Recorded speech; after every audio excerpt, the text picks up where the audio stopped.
안녕하세요. 눈이 오니 참으로 그리운 사람이 떠올라서 이렇게 감성에 젖어 뭐라도 써보게 되네요.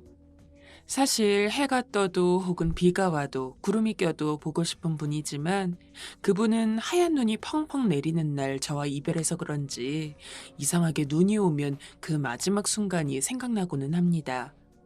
오랜만에 그분을 그리며 제가 얼마나 사랑했는지 멀리서나마 들으실 수 있었으면 하는 바람으로 제 이야기를 해보겠습니다.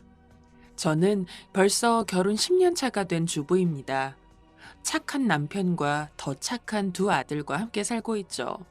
지금은 참으로 평온하고 단란한 가정을 이루어서 살고 있지만 사실 저는 제가 이렇게 누군가와 결혼을 해서 살 거라고는 한 번도 생각을 하지 못하고 살았어요.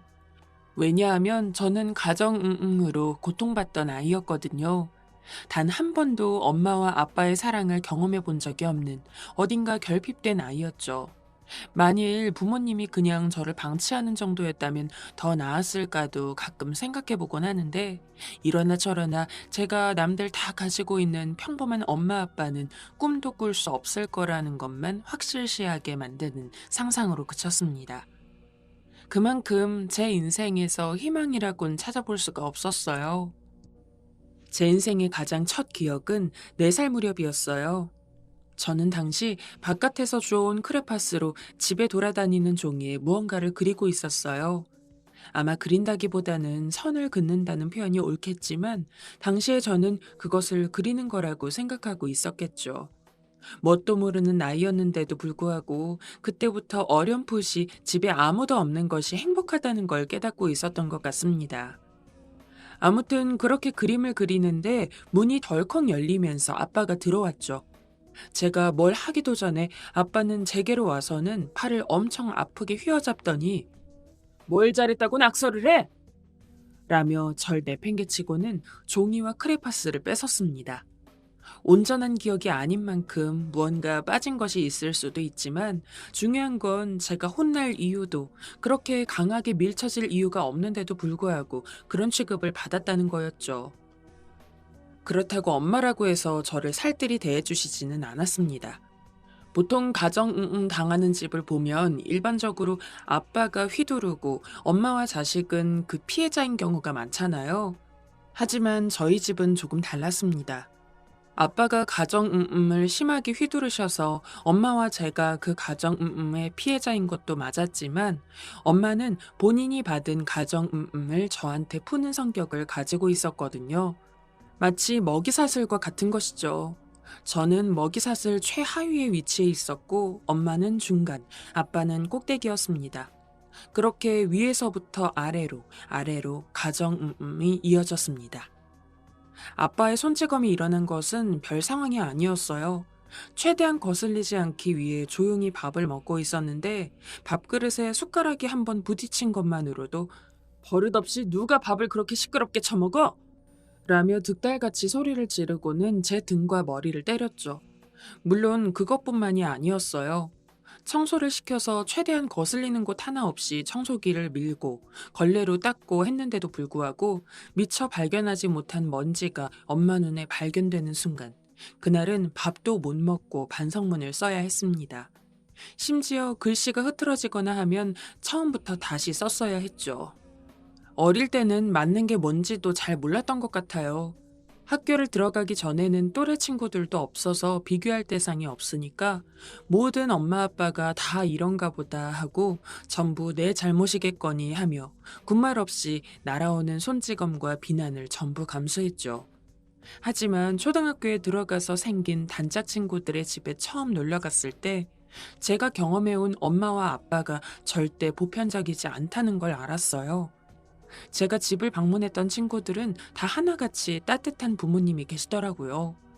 자식을 위해 매 끼니 맛있는 반찬과 따끈한 밥을 차려주는 엄마. 바깥에서 열심히 일을 하면서 귀가할 때면 자식들 가지고 놀라고 장난감을 사오는 아빠. 처음에는 그게 참 신기했습니다. 부럽기는 했지만 그때까지만 해도 여전히 제 부모님과 같은 성향이 일반적일 거라고 굳게 믿고 있었기 때문에 친구가 참 운이 좋다고 생각했죠. 하지만 한 명, 두 명 집에 놀러 가서 뵙게 되는 친구 부모님이 늘어날수록 제가 믿고 있던 모든 것들이 와장창 깨졌습니다. 네, 저는 이상한 부모 밑에서 자라고 있었고, 제가 정상이라 믿고 있던 것은 전부 비정상이었던 거죠. 그 깨달음 이후 저는 꽤 이른 사춘기를 맞이했습니다. 집에 가면 웃음도 무엇도 나오지 않았고 그저 한 구석에 몸을 웅크린 채 부디 부모님이 더 화를 낼 일도 없고 얼른 아침이 되어 학교를 갈 때가 오기만을 바랐죠. 그렇게 몇 년을 살았어요. 어느 날은 제 바람대로 아무런 일 없이 아침을 맞이할 때도 있었고, 어느 날은 하늘이 무심하게도 또 엄마나 아빠의 눈에 들어 무자비하게 몸을 맞은 적도 있었습니다. 집이 제일 편할 나이에 저는 차라리 바깥을 밤새 돌아다니는 게 편하다는 생각에 충동적으로 학교가 끝난 뒤에 집을 안 들어가고 밖을 맴돈 적도 있었습니다. 물론 그런 다음 날에는 집에 갔을 때 죽도록 맞아야 했습니다.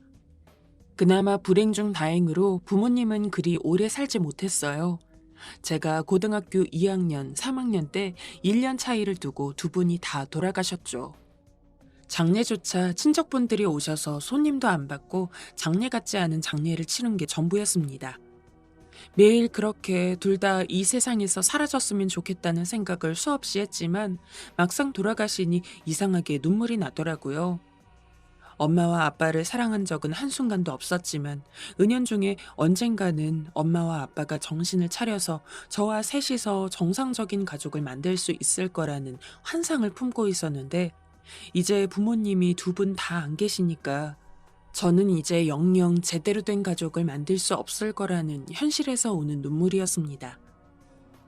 부모님이 돌아가셨어도 10년이 넘게 이어져 온 가정은 저를 계속해서 좀먹었죠. 누군가와 제대로 대화를 하지도 못했고 눈 맞추는 것도 무척이나 어려웠어요. 말을 더듬은 적도 많았습니다. 사람들은 저를 하나같이 이상하게 보았고 저는 그 시선에 주눅이 들어서 더욱더 어떤 대꾸도 못하는 그야말로 악순환이었습니다. 하지만 먹고 살기 위해서는 아무리 힘들다고 하더라도 이겨내야 할 필요가 있었어요.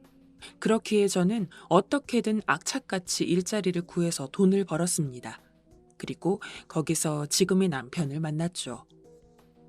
남편은 참 우직하고 다정한 사람이었습니다. 누가 봐도 남들과 다른 모습을 보이는 저를 꾸준히 가르쳐주고 유일하게 다른 사람들과 똑같이 대해주었죠. 제 스스로도 제가 다른 사람들보다 부족하고 못난 것을 알고 있었기에 그게 늘 제게는 어떤 아픔이었는데 남편과 이야기를 할 때만큼은 마치 제가 정상적인 사람들처럼 똑같이 하하호호 웃으면서 소통을 하고 있다고 느껴졌죠. 살면서 저에게 이렇게 친근하고 또 애정 가득하게 대해준 사람은 남편이 처음이었습니다. 그런 사람을 사랑하지 않을 수가 있다면 거짓말이겠죠. 저는 일을 한 지 얼마 되지 않아 금세 남편을 좋아하게 되었습니다. 그리고 남편은 그런 저보다 더 저를 사랑해 주었죠. 결혼에 대해서 이야기가 나온 것은 사귄 지 얼마 되지 않았을 때였습니다. 당신이랑 남은 생을 함께 살아가고 싶어. 꿈에도 그려본 적 없던 달콤한 고백이었습니다. 저는 눈물을 흘리며 남편을 끌어안았고 그 길로 남편의 부모님께 바로 인사를 드리러 갔어요. 남편은 어릴 적 아버지가 돌아가셔서 어머니랑만 살고 있었죠. 사실 남편과의 결혼 생활은 상상만으로도 너무 기대되고 떨렸지만 그것과는 별개로 시어머니는 처음에 무척이나 두려웠어요. 과연 이런 저를 며느리로서 받아주실지, 탐탁치 않다고 욕만 하시는 건 아닐지 그렇게 오만 걱정을 안고 간 남편의 집에서는 아마 천사가 환생했다고 해도 과언이 아닌 듯한 시어머니가 계셨습니다. 이렇게 여린 애가 어찌 그리 모진 일을 겪었누. 최대한 담담히 어린 시절을 이야기하려고 노력하는데 그런 제 이야기에 시어머니는 대뜸 눈물을 보이시며 저를 안아주셨습니다. 그 덕에 저 역시 어린아이처럼 엉엉 울었죠. 다시 생각해도 그때의 시어머니 품은 참으로 따뜻했습니다. 평생 나오고 싶지 않다는 생각이 들 정도로요. 조촐한 결혼식을 한 뒤 저희는 시어머니가 살고 계시는 집 근처에 신혼집을 얻었습니다. 제가 시어머니와 함께 살고 싶다고 거듭 이야기를 했으나 시어머니는 그런 저를 만류하며 어찌 내가 신혼을 방해하겠냐. 그저 시간 될 때 가끔 연락만 해줘도 된다 나는. 라고 말씀하시며 제가 남편과 오붓하게 지내기를 바라셨죠. 첫 만남 때부터 느꼈지만 시어머니는 참 좋은 분이셨어요. 시어머니가 보고 싶어 남편을 끌고 가면 시어머니는 아이고 우리 딸이 왔네 라며 남편보다도 저를 먼저 반기셨습니다. 그리고 혹여나 제가 주방에 와서 일손이라도 도울까봐 불이 나게 남편을 끌고 가서는 새아가는 저기서 쉬고 있어라. 이 녀석이랑 내가 맛있는 거 만들어줄 테니 라며 제가 뭘 하기도 전에 저를 제일 푹신한 소파에 앉혀놓고 담요까지 덮어주시고는 했습니다. 남편은 그때마다 진짜 아들은 찬밥 신세네 라면서 투덜거렸지만 전혀 기분 나쁘지 않은 표정이었어요. 남편과 단둘이 신혼집에 있는 것도 좋았지만 그런 시어머니의 사랑과 배려 덕분에 저는 시어머니 댁에 놀러가는 것도 정말 좋아했습니다. 하루가 멀다 하고 남편에게 우리 저녁에 퇴근하고 어머님 댁에 잠깐 들릴까? 하고 물어보고는 했으니까요. 시어머니의 사랑을 느낄 수 있는 일화는 이뿐만이 아닙니다. 고등학교 때부터 집안일을 하기는 했지만 워낙 덜렁대기도 했고 무슨 일을 하든 그렇게 깔끔하게 마무리 짓지 못하는 성정이었기 때문에 잔실수가 정말 많았는데 시어머니는 제가 소금을 착각해서 설탕을 뿌렸을 때도 설거지를 돕는다고 나섰다가 그릇을 깨뜨렸을 때도 그 그릇을 치우겠다고 난리법석을 부리다가 유리가 발바닥에 꽂혔을 때도 단 한 번도 저를 나무라지 않으셨어요.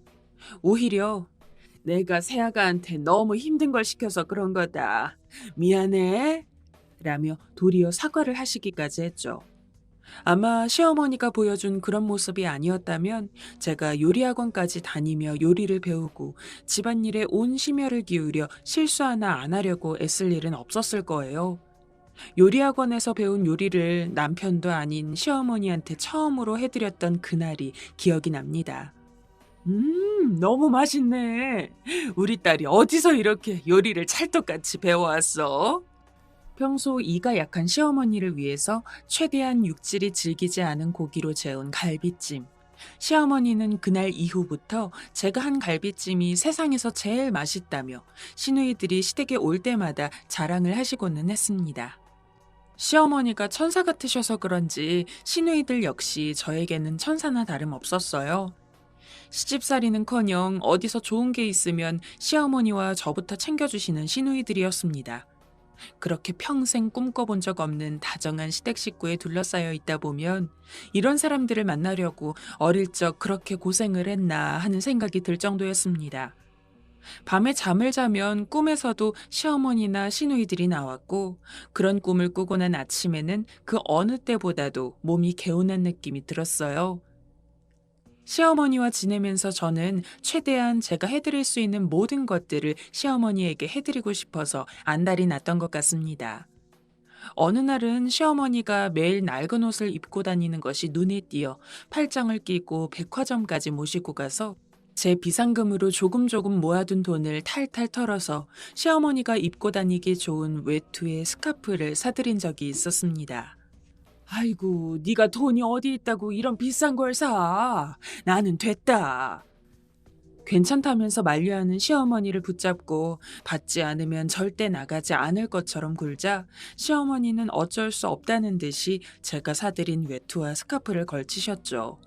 그러더니 꽃같이 밝은 미소를 지으면서 아휴, 우리 딸이 사줘서 옷이 더 예쁜갑네 하며 좋아하셨습니다. 집에 가서도 어쩔 수 없이 외투는 벗었지만 스카프는 계속 메고 계실 정도였죠. 그 모습을 본 남편이 스카프는 바깥에 나갈 때만 매라고 이야기를 하고 나서야 시어머니는 어쩔 수 없이 스카프를 벗어서 침구에서 가장 가까운 옷걸이에 걸어두셨습니다. 아유, 나중에 나 죽으면 우리 딸이 사준 외투랑 스카프 입고 가야겠다. 그리고는 농담처럼 저런 이야기도 꺼내셨죠. 분명 웃음기 가득한 얼굴로 한 말씀인데 왜 그렇게 마음이 아렸는지. 혹여나 시어머니 걱정하실까봐 간신히 저 역시 마주 웃어 보이고는 바로 바람을 쐰다는 핑계로 바깥에 나와서 숨어서 울고는 했습니다. 시어머니랑 헤어진다는 것은 상상도 하지 못할 만큼 고통스러운 일이었죠. 제 남은 수명을 시어머니와 나눌 수 있으면 좋을 것 같다는 상상도 하고는 했습니다. 한 해 한 해 지날 때마다 옅은 주름이 늘어가는 시어머니 얼굴을 볼 때마다 저는 이별이 성큼성큼 다가온다는 생각이 들었어요.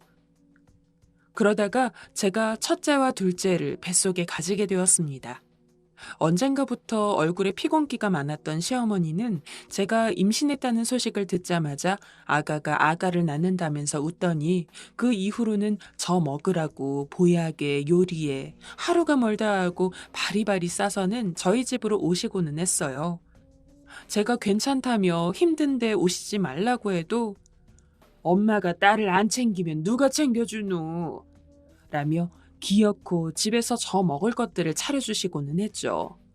보다 못한 남편이 직접 시댁에 가서 시어머니가 만들어둔 음식을 가져오기 시작하고 나서야 시어머니는 저희 집에 발길을 멈추었습니다. 제가 애를 낳았을 때 시어머니는 바깥에서 남편과 함께 안절부절한 모습으로 계셨다고 합니다. 남편 말로는 본인보다 더 걱정에 떨던 게 시어머니라고 하더라고요. 출산을 하고 몽롱한 의식으로 제 얼굴을 보러 들어오는 남편과 시어머니를 봤던 순간이 어렴풋이 기억이 나는데 당시 저는 눈물을 흘렸던 것 같습니다. 어쩐지 그 순간이 꿈만 같았던 것 같아요. 나를 사랑해주는 남편, 진짜 부모님보다 더 부모님 같은 시어머니, 그리고 이제 새로이 생긴 내 아이들. 어느 정도 정신을 차리니 시어머니는 제 한 손을 꼭 붙잡고 계셨죠. 그리고는 계속해서 되뇌었습니다. 아휴, 너무 수고했다. 너무 수고했어. 아이가 생긴 뒤로는 시어머니를 더 자주 보러 갔습니다. 눈에 넣어도 안 아픈 손주라며 기뻐하는 시어머니의 얼굴이 보고 싶었거든요.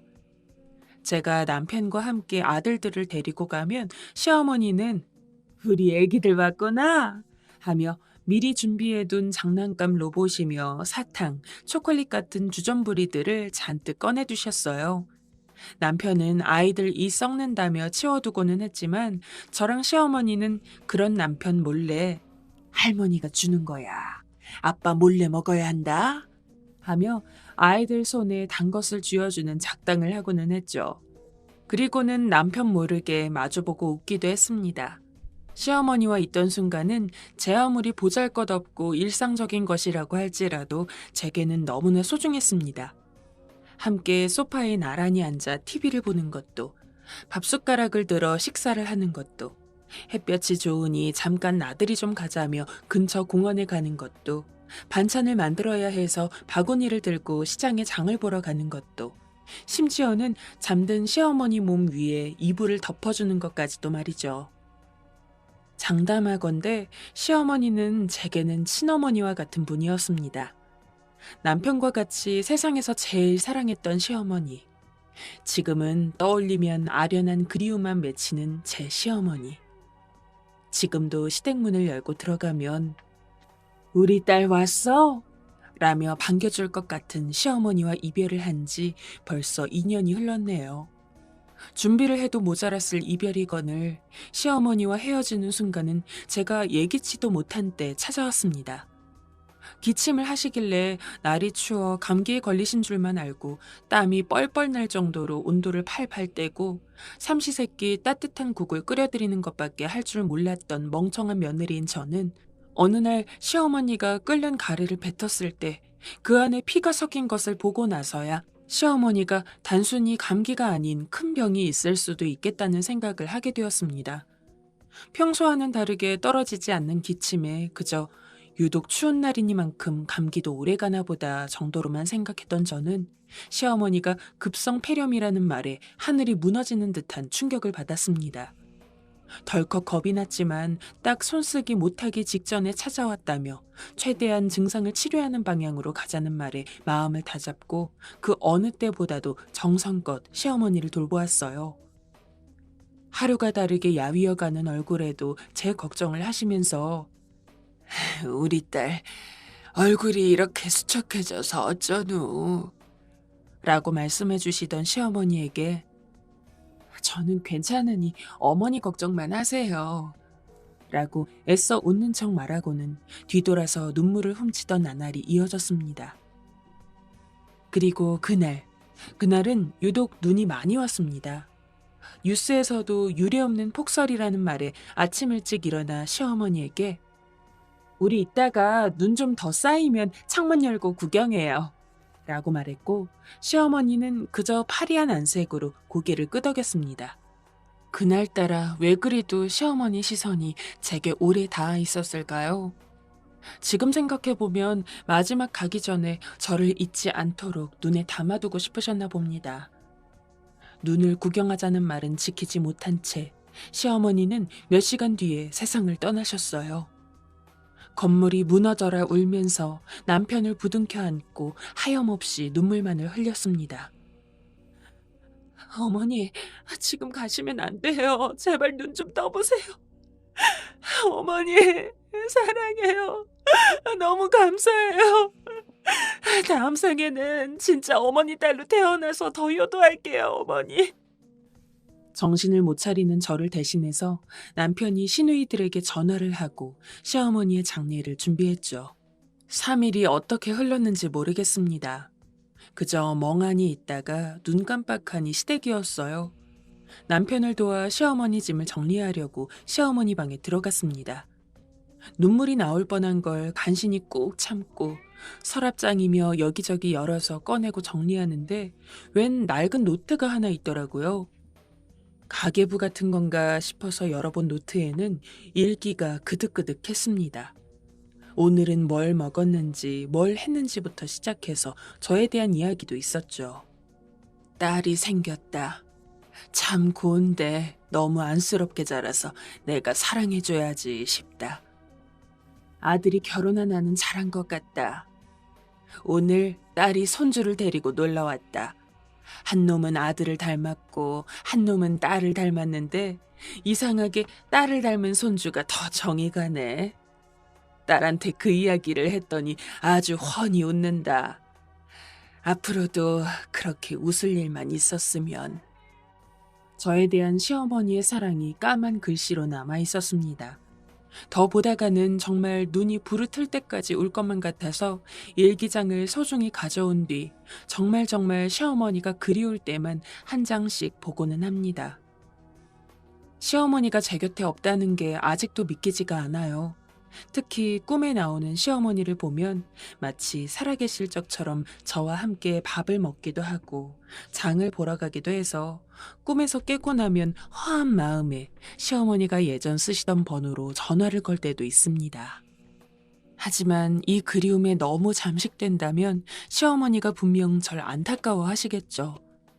언제나 제가 행복하길 바라시는 분이니 당신 때문에 눈물 흘리고 우울해한다면 하늘에서도 함께 슬퍼하실 분이 제 시어머니이니까요. 어머니, 그래도 오늘은 용서해 주세요. 어머니랑 헤어진 그날이랑 너무 똑같아서 저도 모르게 어머니 생각이 납니다. 딱 하루만이라도 좋으니 예전처럼 함께 지낼 수 있으면 정말 소원이 없을 것 같아요. 어머니가 끓여주는 김치찌개도 먹고 싶고 어머니가 깎아주는 사과도 먹고 싶고 그래요. 힘들 때마다 어머니 생각하며 우는 것도 가끔은 용서해 주세요. 저한테는 어머니가 진짜 제 부모님이라서 기대고 싶은 마음이 그런 거니까요. 어머니, 하늘은 춥지 않죠? 제가 보내드린 외투랑 스카프는 잘 가지고 계시는 거죠? 어머니랑 함께 찍은 사진을 보고 있는데 어쩐지 사진 속 어머니가 이전보다 더 활짝 웃고 있는 것 같은 느낌이 들어요. 제 착각일 수도 있지만 어머니는 잘 지내고 있다고 이야기하는 거라고 생각할게요. 그리고 나중에 남편이랑 제가 어머니 계신 곳으로 가면 꼭 마중 나와 주셔야 해요. 그리고 거기서도 며느리로서 그리고 어머니의 또 다른 딸로서 저를 사랑해 주세요. 저도 영원히 어머니를 제 시어머니로서 그리고 제 친어머니로서 사랑할 테니까요.